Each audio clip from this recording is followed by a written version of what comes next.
The unexpected reunion. The Imperial starship descended through the amber clouds of Zarath Prime, its sleek hull reflecting the light of 3 suns that painted the sky in shades of copper and gold. Inside the passenger cabin, Commander Elena Vasquez pressed her palm against the viewport, watching her homeworld materialize below like a half-forgotten dream. 6 years. It had been 6 years since she last breathed this air, walked these streets, stood in her mother's presence. Her stomach twisted into familiar knots of anxiety and anticipation. Coming home should have felt like relief, like finally exhaling after holding your breath underwater. Instead, it felt like walking into a trial where the verdict had already been decided. "You're doing that thing again," James said softly beside her, his warm brown eyes studying her face with the gentle concern that had first made her fall in love with him. "The thing where you stop breathing and your jaw gets all tight. Want to talk about it?" Elena forced herself to inhale, to release the tension she hadn't realized she was carrying in her shoulders. "I'm terrified," she admitted, keeping her voice low enough that the children wouldn't hear. "My mother is the most powerful being in 7-star systems. She can dissolve governments with a word, command fleets with a gesture. And I'm about to tell her that her daughter married a human and produced hybrid grandchildren she never knew existed." James reached over and laced his fingers through hers, his touch grounding her in the present moment. "Well, when you put it like that, it does sound pretty intense. But hey, I've met angry parents before. Remember when I told my dad I was dropping out of medical school to become an engineer? He didn't speak to me for a year. We worked it out eventually. Your father wasn't the supreme ruler of an intergalactic empire with the power to exile us to the outer rim. True. But he did make really uncomfortable holiday dinners, which is its own form of torture." James smiled that crooked smile that still made her heart skip. "We'll get through this together. That's what we do." From the seats behind them, 7-year-old Maya pressed her face against her own viewport, her silver-white hair floating slightly around her head in a way that had nothing to do with static electricity and everything to do with abilities she was still learning to control. "Mama, why is the sky orange? Earth's sky is blue. Is something wrong with the atmosphere here?" "Different atmospheric composition," James answered before Elena could, slipping automatically into his teaching voice. "Zarath Prime has higher concentrations of certain minerals in the upper atmosphere that scatter light differently than Earth's nitrogen-oxygen mixture. It's not wrong, just different. Like how your eyes are violet instead of brown like mine. Different isn't bad, it's just interesting." "I like interesting," Maya declared with the absolute certainty of childhood. "Interesting is better than boring." Beside her, 5-year-old Leo had been silent for most of the journey, his small hands clutching the stuffed earth animal James's mother had given him before they left. A bear, she'd called it, though Leo had renamed it Captain Fuzzy and assigned it the important job of protecting him from bad dreams. Now, the boy's amber eyes had grown wide and unfocused in the way that meant his empathic abilities were activating whether he wanted them to or not. "Mama," Leo said quietly, his voice trembling slightly, "there are so many feelings here. Big feelings. Heavy feelings. People are scared and angry and sad and excited all at the same time. It's too loud." Elena unbuckled her restraints and moved to kneel beside her son's seat, taking his small hands in hers. "I know, sweetheart. I know it's overwhelming. Remember what Dr. Patel taught you? About building your walls?" Leo nodded, squeezing his eyes shut. Elena watched as her son's face slowly relaxed, the tension easing from his small shoulders as he mentally constructed the barriers that would protect his sensitive mind from the emotional chaos of a densely populated planet. It had taken months of therapy and training for him to learn this skill, months of watching her baby boy cry from emotional overload because his hybrid neurology had given him abilities that manifested years before they should have. The ship's landing protocols engaged with a gentle hum, and through the viewport, Elena could see the Imperial Palace rising before them like a mountain of living crystal. The structure had been grown rather than built, coaxed into existence over centuries by architects who understood how to sing to stone and persuade minerals to form impossible shapes. It was beautiful and terrible and home, and Elena had never felt less ready to face it. The landing ramp extended with a pneumatic hiss that seemed unnaturally loud in the sudden silence. Beyond it, Elena could see the reception committee assembled in perfect formation. 20 royal guards in ceremonial armor that gleamed like captured starlight, their weapons more symbolic than practical but still capable of reducing a small building to constituent atoms if the situation demanded it. And at the center of the formation, standing with the absolute stillness of carved granite, was General Casmore, her mother's most trusted military advisor and the closest thing Elena had ever had to an uncle. "Well," James said, standing and offering her his hand. "No turning back now. Let's go meet the family. They descended the ramp together, Elena's hand tight in James's, while Maya bounded ahead with the fearless energy of a child who had never learned that some situations required caution. Leo clung to Elena's other side, Captain Fuzzy pressed firmly against his chest like a shield against the world's overwhelming emotions. General Casmore's expression was unreadable, his 4 eyes blinking in the complex pattern that indicated careful assessment.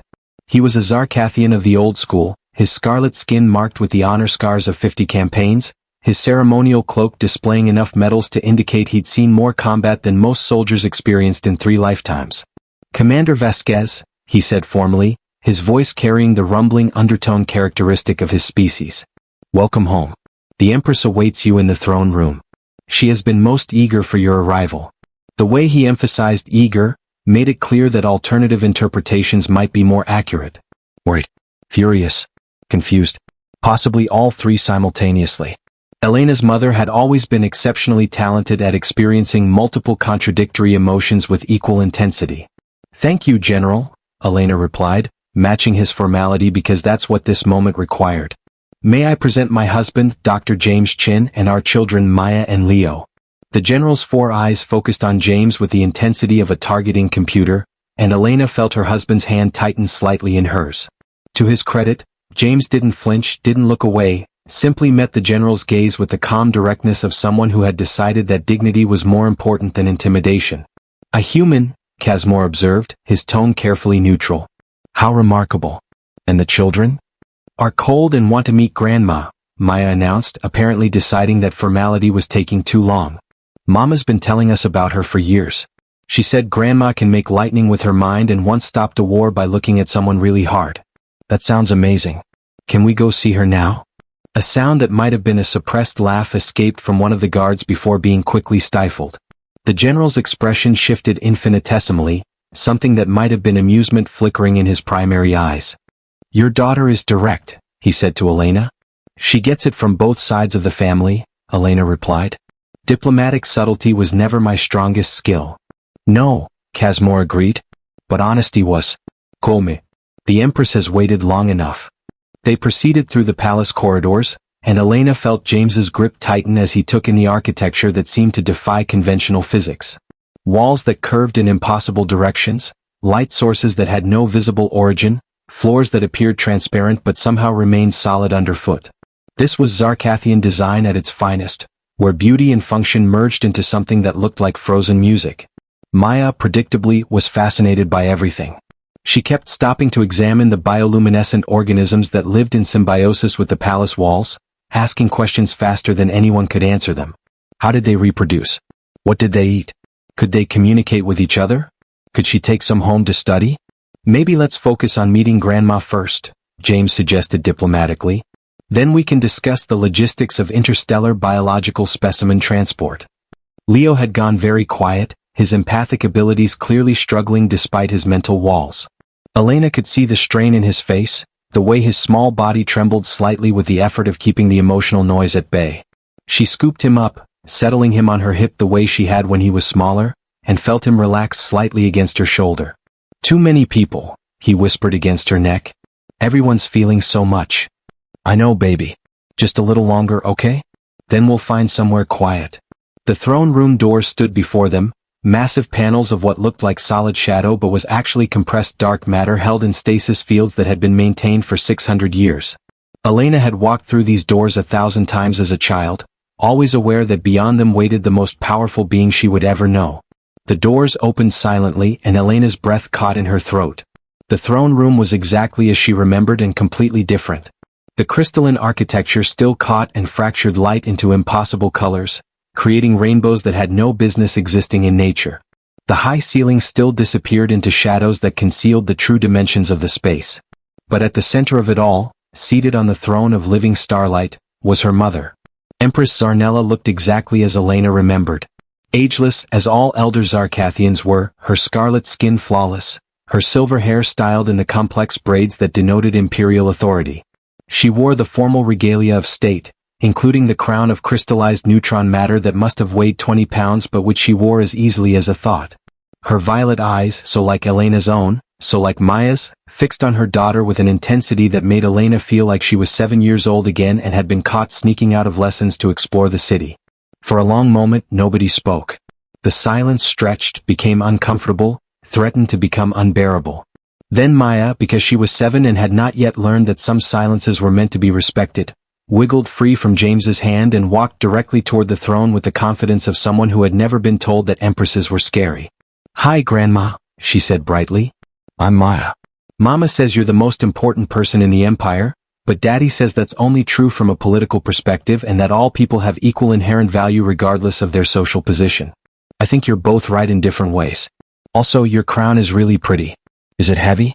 "It looks heavy." Elena watched her mother's expression cycle through surprise, confusion, and something that might have been amusement before settling back into careful control. Zarnella descended from her throne with the fluid grace of someone who had spent centuries perfecting every movement, and knelt to bring herself level with Maya. "Hello, small one," the Empress said, her voice carrying the harmonic undertones that marked her species. "Yes, the crown is quite heavy.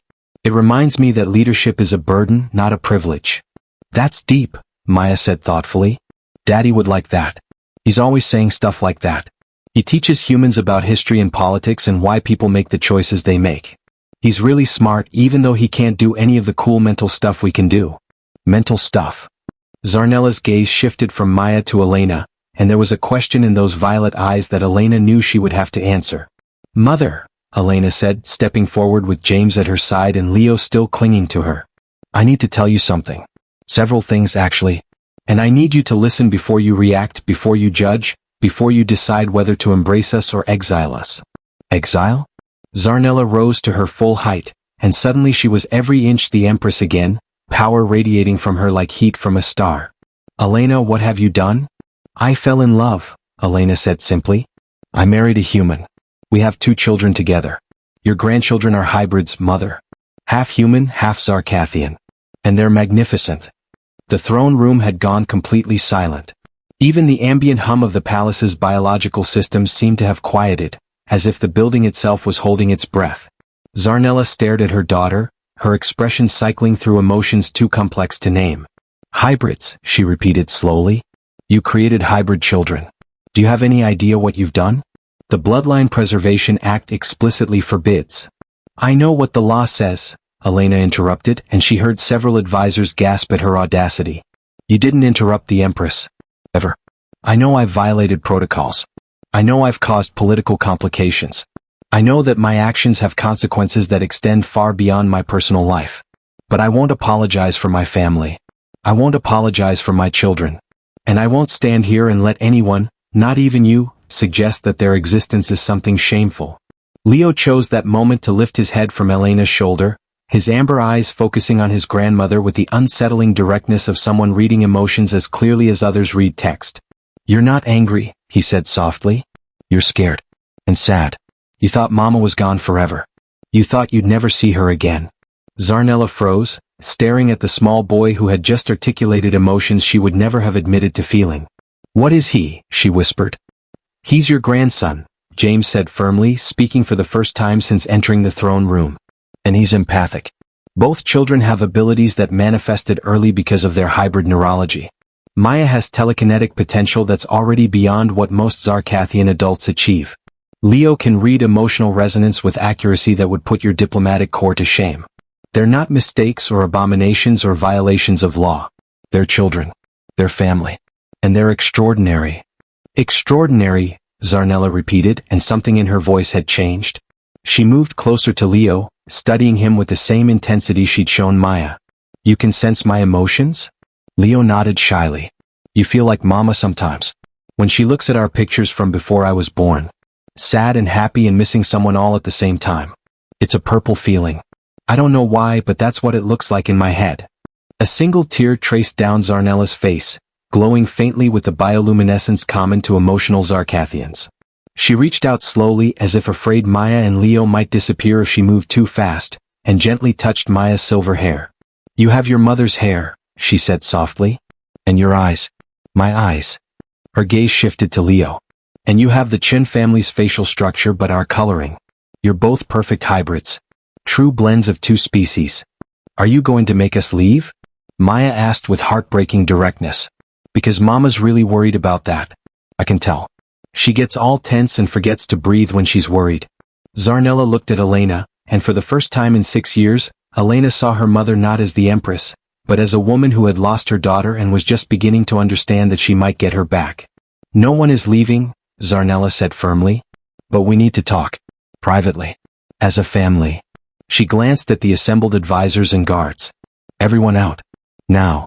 The throne room emptied with remarkable speed, leaving only Elena, James, Maya, Leo, and the Empress standing in the vast crystalline space. And for the first time since the ship had landed, Elena allowed herself to hope that maybe, just maybe, love really could transcend species boundaries and political complications. Maybe coming home didn't mean choosing between her past and her future. Maybe it meant finding a way to integrate them both. Part 2. Understanding and Acceptance. The private gardens of the Imperial Palace had always been Elena's favorite place as a child. Here, among the crystalline fountains and bioluminescent flora that bloomed in impossible colors, she had spent countless hours dreaming of distant stars and adventures beyond her homeworld.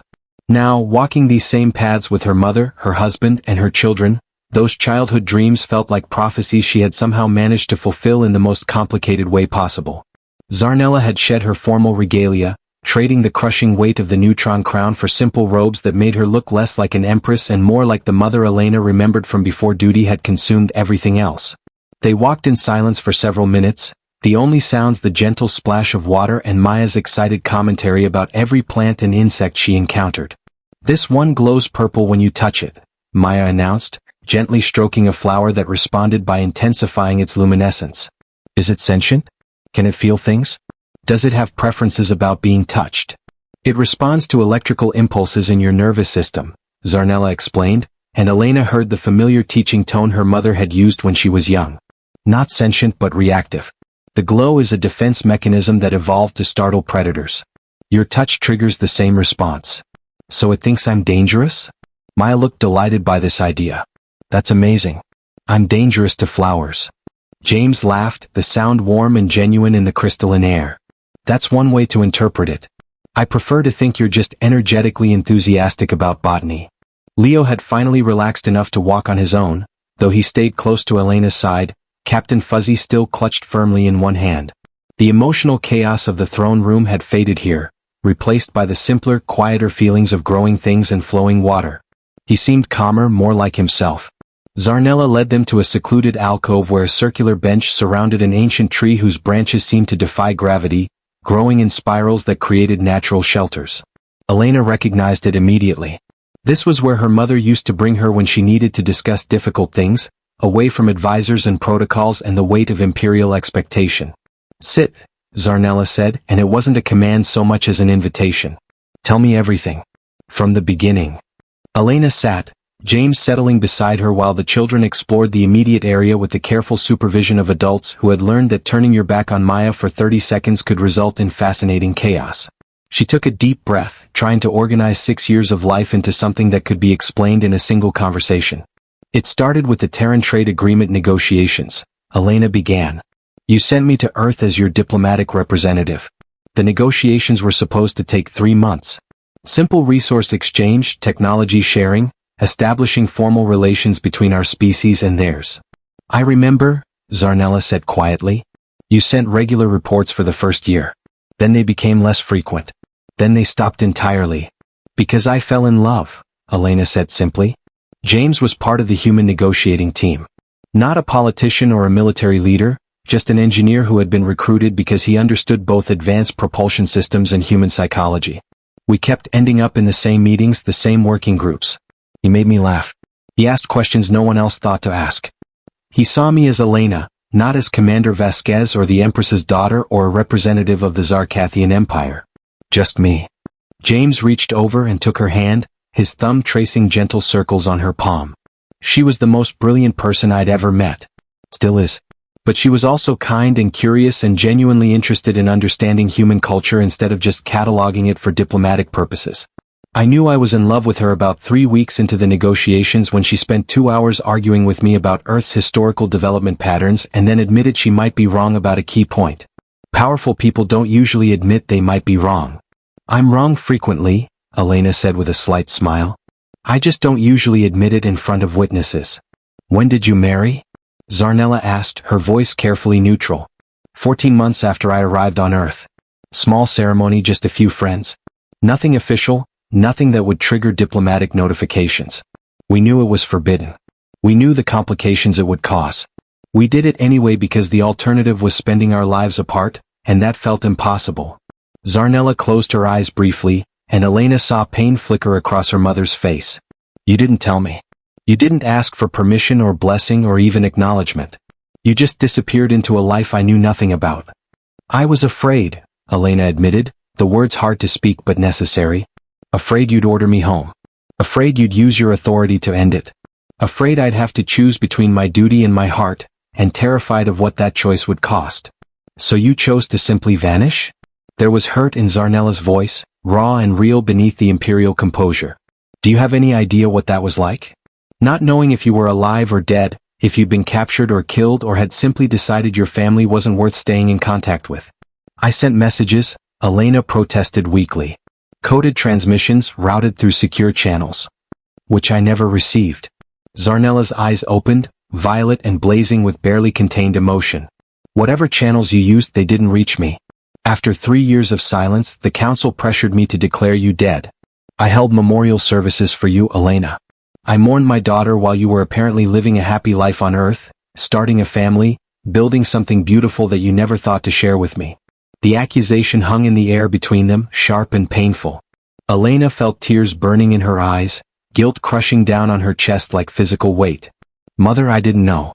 I thought you were receiving my messages.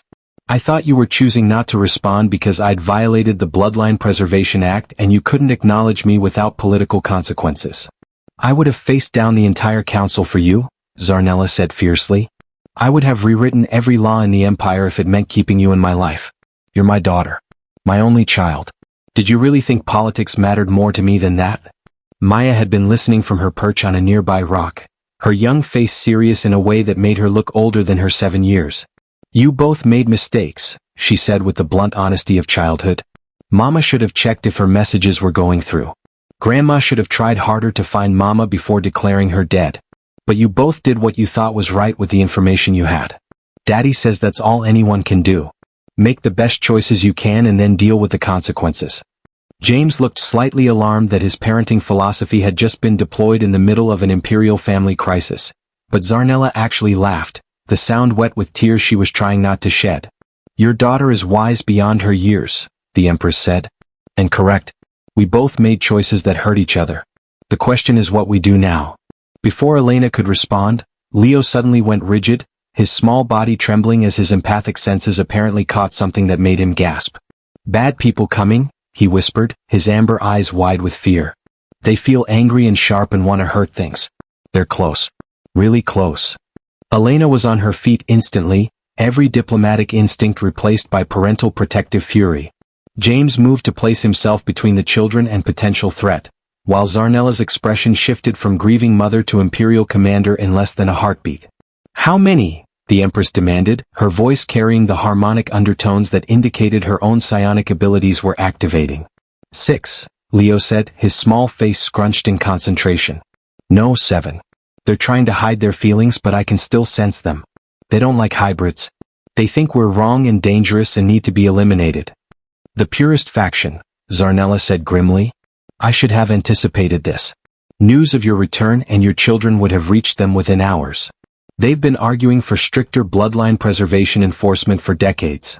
She touched something on her wrist, activating a communication device.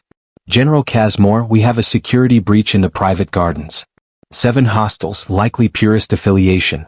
Respond immediately with full tactical support. Already en route, Your Majesty, Casmore's voice crackled through the device. We detected an unauthorized entry 2 minutes ago. 83 minutes. We don't have 3 minutes, Elena said because she could hear movement now, footsteps crunching on crystalline gravel, voices speaking in the rapid shorthand of people coordinating an attack. James, get the children behind the tree. Use it as cover. I'm not leaving you to face armed hostiles. James protested even as he was already moving, shepherding Maya and Leo toward the ancient tree's spiraling branches. You're not a soldier and you're unarmed, Elena shot back. Protect our children. That's the most important thing you can do right now. 7 figures emerged from the garden paths, converging on their position with military precision. They wore the dark adaptive armor of Zarkathian Special Operations, their faces hidden behind helmets that glowed with active threat assessment displays. Each carried weapons that hummed with barely contained energy. "Empress Zarnella," the lead figure said, his voice distorted by the helmet speakers. "Step away from the abomination. This doesn't concern you directly." "Everything in my empire concerns me directly," Zarnella replied, her voice cold enough to freeze nitrogen. "You're threatening my family. That makes this very much my concern." "That thing is not your family," another figure spat. "It's a genetic mistake. A violation of everything our species has fought to preserve. The hybrid children cannot be allowed to exist. They corrupt our bloodline, weaken our psionic potential, create vulnerabilities that our enemies could exploit." Maya stepped out from behind the tree before anyone could stop her, her small face set with determination that looked heartbreakingly like her mother's. "I'm not a thing," she said clearly. "I'm a person. My name is Maya Chen Vasquez. I'm 7 years old. I like studying biology and reading stories about space explorers, and I'm really good at math. I'm also telekinetic, which you probably know since you've been researching us. Want to see?" Before anyone could respond, 3 of the attackers' weapons suddenly jerked out of their hands and flew through the air, spinning in a complex pattern that suggested Maya was showing off rather than simply disarming threats. The weapons orbited around her like mechanical moons, completely under her control despite her young age and limited training. "Give those back," the lead attacker demanded, but his voice had lost some of its certainty. "No," Maya said simply. "You are going to hurt my family. That's not okay. My daddy says violence is usually a sign that people have run out of better ideas, but sometimes you have to defend yourself. These are defense weapons now, not attack weapons. I decide who gets hurt, and right now nobody gets hurt if you just leave." "The child controls 3 weapons simultaneously," one of the attackers whispered, audible shock in his voice. "That's Tier 4 telekinesis. She shouldn't be capable of that for another decade at minimum." "Hybrid vigor," James called from behind the tree, apparently unable to resist providing scientific commentary even during a crisis. "Combining genetic material from 2 species with different evolutionary adaptations sometimes creates unexpected advantages.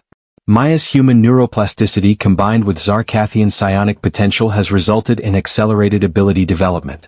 It's actually fascinating from a xenobiological perspective, though I admit this isn't the ideal time for peer review." Leo emerged then, walking calmly toward his sister despite Elena's urgent whisper to stay hidden. He approached the lead attacker and simply looked up at him, his amber eyes seeming to see past the helmet to the person beneath. "You're scared?" Leo said softly. "You think we're going to replace you? You think humans are going to come here and change everything you know and you won't fit anymore? You'll be obsolete. Forgotten. But that's not true. Change doesn't mean erasure. Daddy taught me that. He studies history and he says civilizations that adapt survive. Civilizations that refuse to change eventually fade away. You're trying to stop change by hurting us, but that won't work. Change is already here. We're already here. The question is whether you're brave enough to adapt or scared enough to destroy." The lead attacker stared down at the small boy who had just psychoanalyzed him with devastating accuracy. Slowly, deliberately, he reached up and removed his helmet, revealing a face marked with the ritual scars of old military traditions.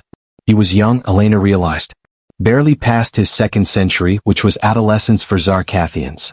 "The boy's right," he said quietly, addressing his team. "We came here angry, ready to eliminate a threat. But what threat? A 7-year-old with control issues? A 5-year-old who reads emotions? They're children. Extraordinary children, yes. Unprecedented children. But still children." He looked at Zarnella, and Elena saw genuine conflict in his expression. "Your Majesty, I apologize. We allowed fear to override judgment.